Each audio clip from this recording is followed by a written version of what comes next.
Good evening. This is Alpha Kamara for NYU Now. Sierra Leone is a small country with 7.5 million people and is found on the west coast of Africa. The country is rich in minerals but also suffered from civil crises in the past.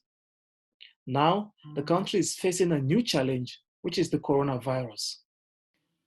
Sierra Leone has instituted tough measures in fighting COVID-19, but activists think some of them are violating the rights of citizens. As a state, there is nothing absolutely grant them that permission to go out of their international obligation, which is to protect, the rights of citizens in this country. No amount of crisis has ever been a check, to any government to violate the right of their own citizens because of they want to control.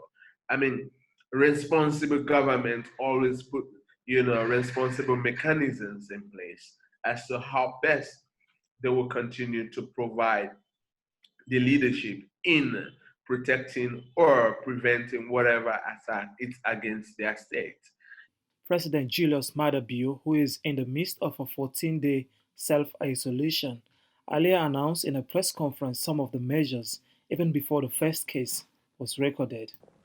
I, Julius Maada Bio, President of the Republic of Sierra Leone, Supreme Head of State, Grand Commander of the Order of the Republic, and Commander-in-Chief of the Armed Forces of Sierra Leone, having regard to the threat that the coronavirus disease poses to the lives of the people of Sierra Leone and the economy of Sierra Leone,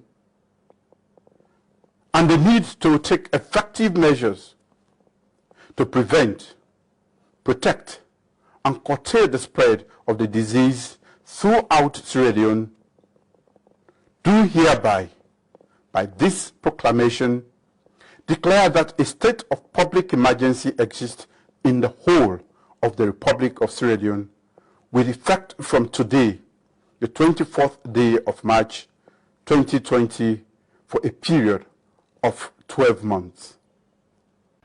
Added to the 12 months state of emergency included closing the borders, dusk to dawn curfew in all major towns and cities across the country, and banning commercial flights. The pronouncement was unexpected and as a result created panic buying from among most residents in the capital city, Freetown.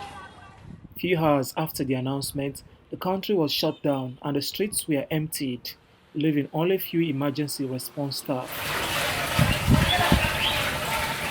Even the treasured beaches around Freetown are now deserted. Since this pandemic disease have entered into our mama salon, there are so many obstacles are coming our way, especially the beach. We normally go to the beach, me and my friends, but now the beach is very, very lonely. Even Easter, we never celebrate it because we normally celebrate Easter at the beach. Secondly, think about the coffee order, right? The government is right.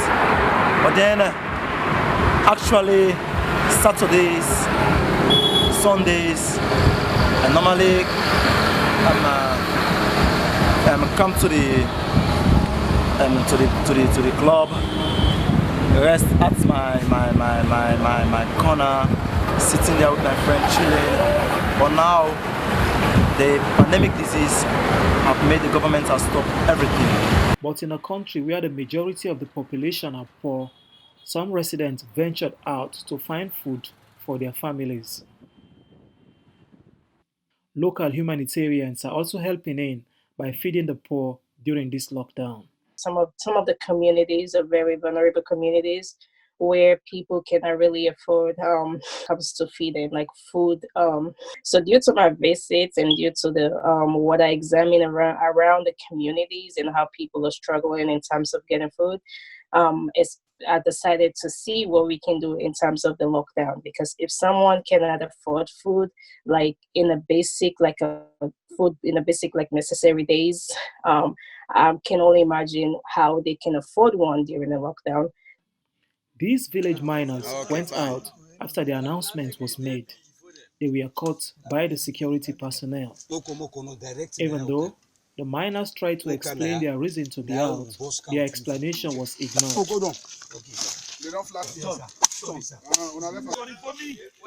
Now this is the aftermath of it all, and in order for them to go, well, the soldier don't take the youth. The severe crackdown has so far been condemned by rights activists. Right-based organizations like us will never accept such lazy peel, from government, as a justification, to bastardize the right of citizens. Very recently, our organization raised a very huge concern, about the current state of emergency that has passed. Parliament gave the executive arm 21 days for them to return back with the draft regulations that will guide the government as to how they will go about really managing this epidemic, But as I speak to you now, we are yet to see that. And we are seeing a lot of policy statement via press releases, cautioning citizens as to what to do, what not to do. But then, what is their punishment if, should in case they fail not to do those advices that government is giving to them? The government has not made any seriousness so far in terms of putting measures in place to protect citizens, against, abuse of power from state security personnel. When state fails to put human rights issues, in front of their interests, then definitely that state will be bound to fail. Social distancing and hand washing are part of the key messages being amplified by the authorities.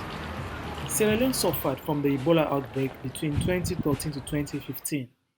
The country lost over 3,000 people to the virus, including medical doctors and nurses.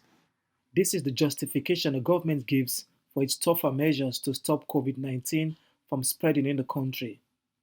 Even with these strict measures, Sierra Leone has already recorded 64 COVID-19 positive cases with one death, all within the last 1 month.